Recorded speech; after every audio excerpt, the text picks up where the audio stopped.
What's up, ladies and gentlemen? It's Showtime, and as the Blazer King with King's Critiques. And, I was planning on recording more than one of these tonight, but it's also 6 in the morning when I, am recording this one, so I think I'll only record the one I need for today, and then worry about recording the rest later tonight or something. I don't know. I'm also drinking G Fuel, so I probably shouldn't feel that tired, but you know how it is. Anyway, we're going to start off the letter L with Little Witch Academia, which I took too long to watch, honestly, but it was on Netflix, and eventually I was like, I'm going to give it a shot, and you know what? Not that bad. Because you have your main character, Akko, who has her traditional, or who has the anime cliche of having someone they admire highly in their respective field who turns out to be someone that is closer to her than she thinks. But that might be a potential spoiler, but I didn't say who. But it's not like they don't drop the information by like episode 7 at the most. Yeah, you have Akko who joins witch school and can barely do anything at first, can't ride a broom, can barely do a spell until she gets, certain items that can help her through getting such, but even then she's still kind of a dweeb. But along the way she gains herself some friends and roommates and even a gay rival. Because, yes, this is another one of those things that has completely gay undertones despite wanting to say otherwise. But that also just might be me going along with the fan base of being like, yo, those two, they're pretty fucking gay. But, obviously in the case of a lot of anime like this, I always talk about those kind of moments. It's a good thing. But it's a funny show. It's kind of cute at some parts, and a couple of decent, I wouldn't call them action scenes or fight scenes, but spell battles? Sure, something like that. Overall, it's a good show. There's like 2 different versions of it, I think, but the TV version is the one that is worth talking about. And if it's still on Netflix or if you can find it on Hulu or whatever, you should totally watch it because it's worth it. But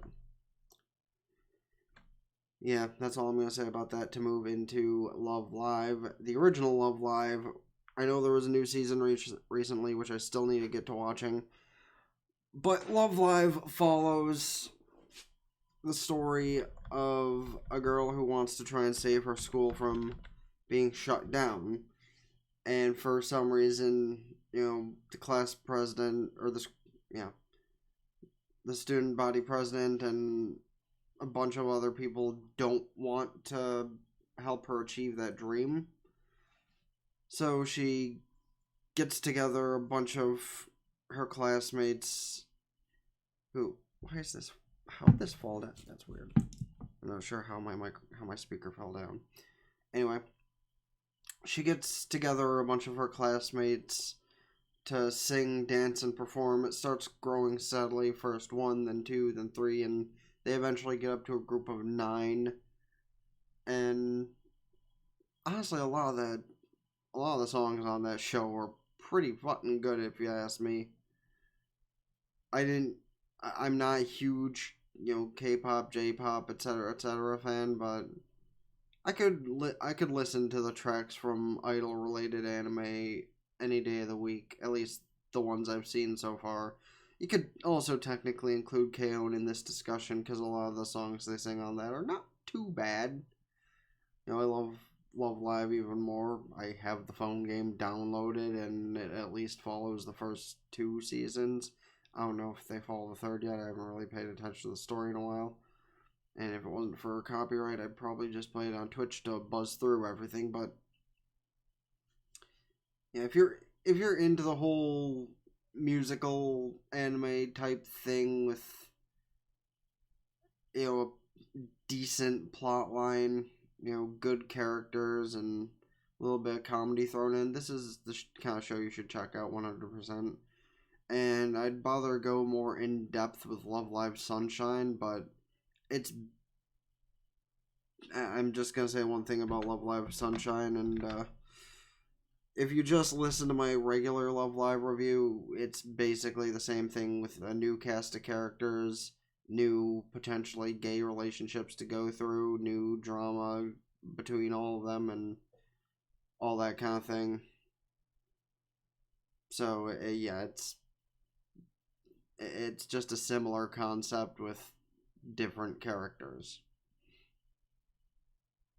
But the characters also have different personalities than the original, so at least there's that to look forward to, right? But I'm just going to have that be a quick one to run through because, yeah, same thing. We're moving on to Magi? Whatever. The story about Aladdin and his trip through Arabia or whatever it was. We have our young kid Aladdin. Not the thief we're used to in Disney stories or the original book or any of those kind of things, nah. I mean, he is, but he isn't. Because he travels through... Man, I don't remember a lot about this show. I'm just going to give the basic synopsis.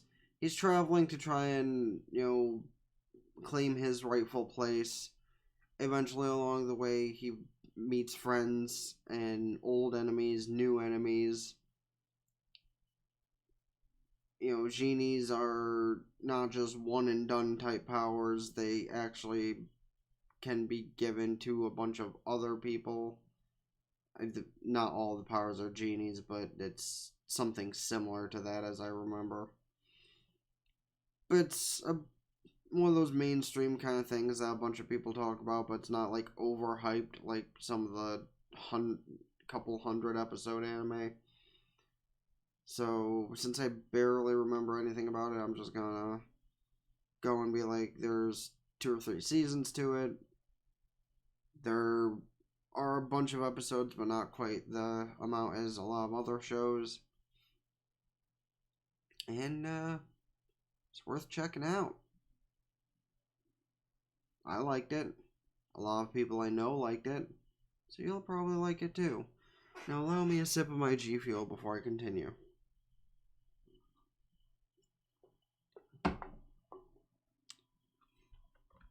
Alright. Next up we have... Ma Shoujo Ikusei Kekaku, the Magical Girl Raising Project. And this is one of those many dark magical girl anime. Like, Sailor Moon was dark, but it wasn't quite as dark as this one. Because in this one, a bunch of normal people are, download a phone game and get turned into actual magical girls somewhere along the way. And that's one thing, they go do their magical girl thing, save people, blah, blah, blah. But the problem is, they also are allowed to kill each other because they have to try and gain points towards some sort of system to become the ultimate magical girl, as it were. And that's when things get really dark because they end up killing their enemies whenever they can. They end up killing their friends if they can. And there's a lot of brutality. But our main character is actually not a girl, but a boy who gets turned into a magical girl, and that unlocks a couple of odd situations on top of everything else that's going on with the show. But it's like 12, 13 episodes long or something like that. Yeah, 12 episodes. And it's honestly a really good show. Like I said, it's one of the more dark magical girl shows, but I feel like the one that I'm about to mention, you're gonna like this one. So I say give it a watch if you're into the dark magical girl trope. Just like our next show, Mahu Shoujo Madoka Magica. Yeah, that also known as Puella Magi Madoka Magica. Either way you want to pronounce it, it is the epitome of dark magical girl series as far as I'm concerned. And the lesson is never trust a talking white cat thing. Because that little thing just messed up everybody's lives with a simple question: do you want to form a contract and become a magical girl? Because in this one, the characters get turned into magical girls and have to fight witches. But if they don't fight enough witches, they themselves turn into witches.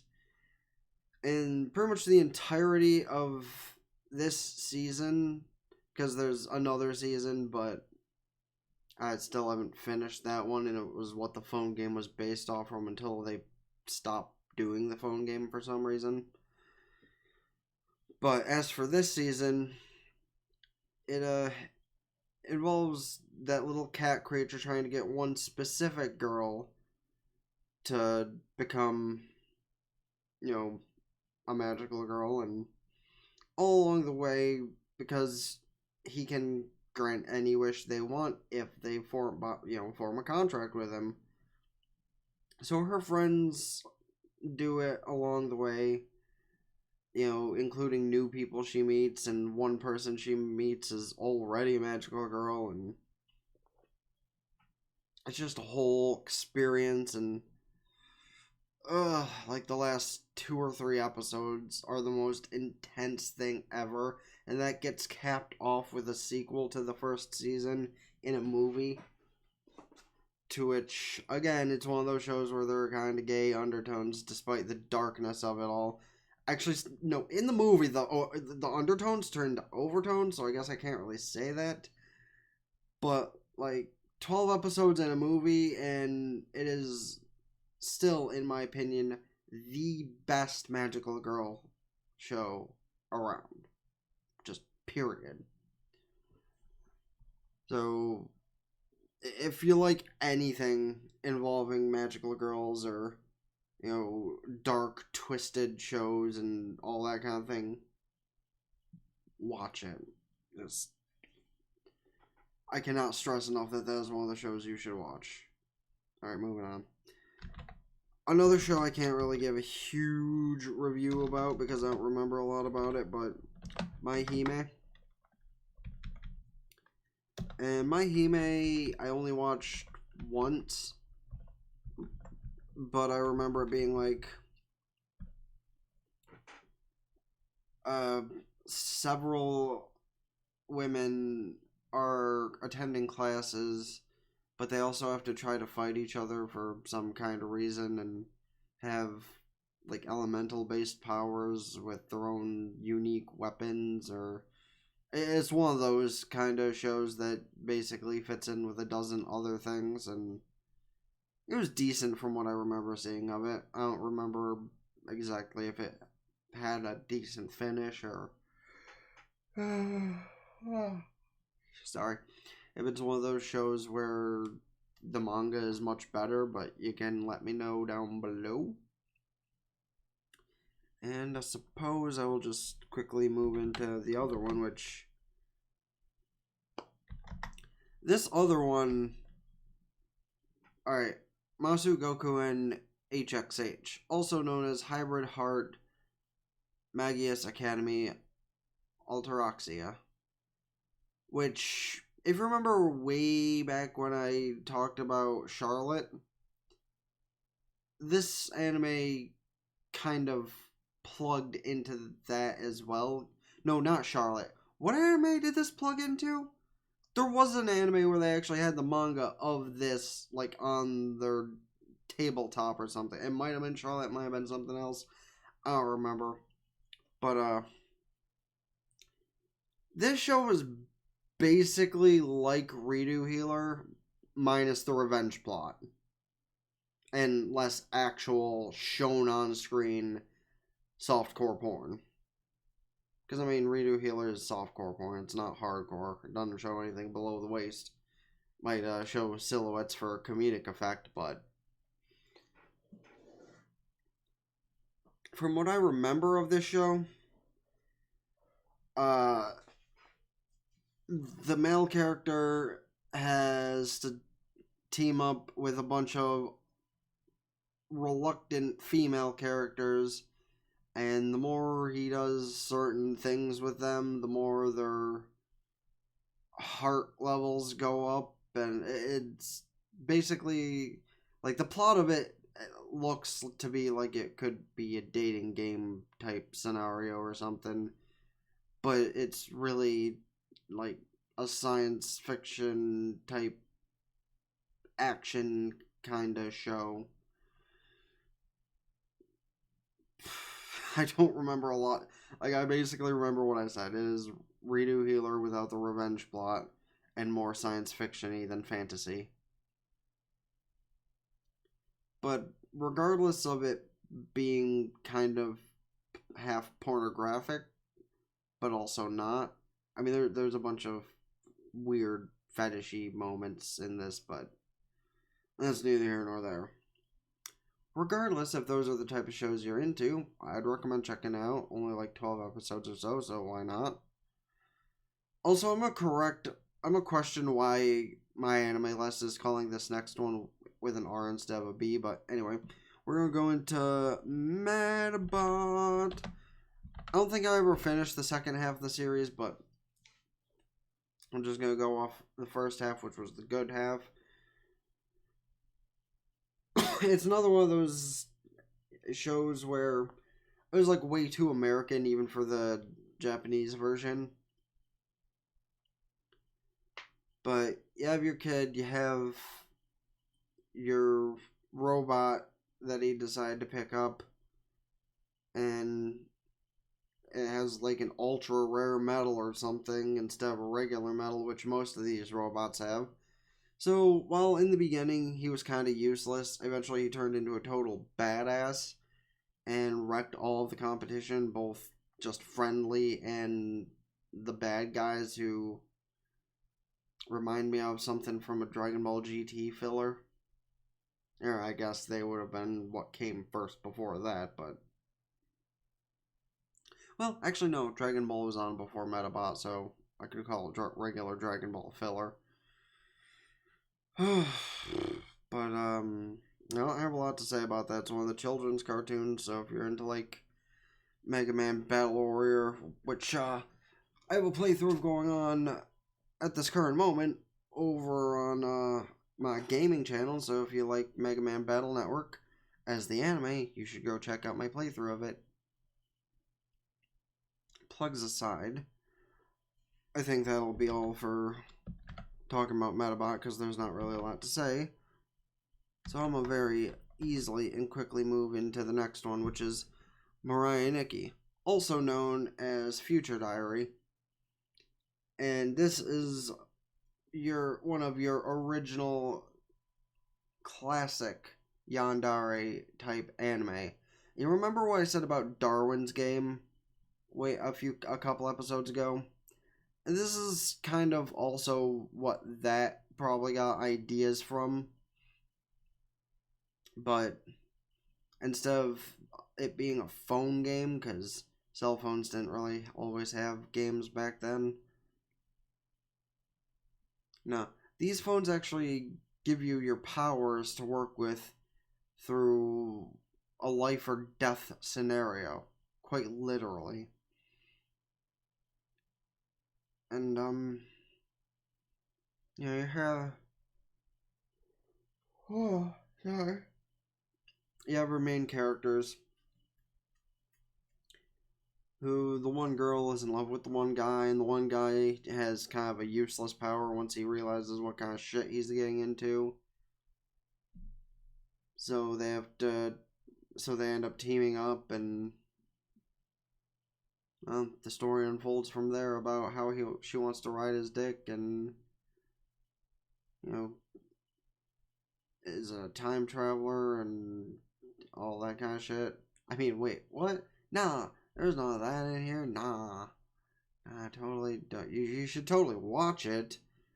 But, nah, there's no time travel. What were you talking about? What? No.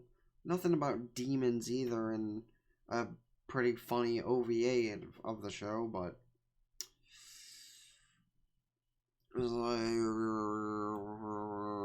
it was 26 episodes, and honestly, it was a really good show. One of those that I would consider going back to just for shits and giggles come some October.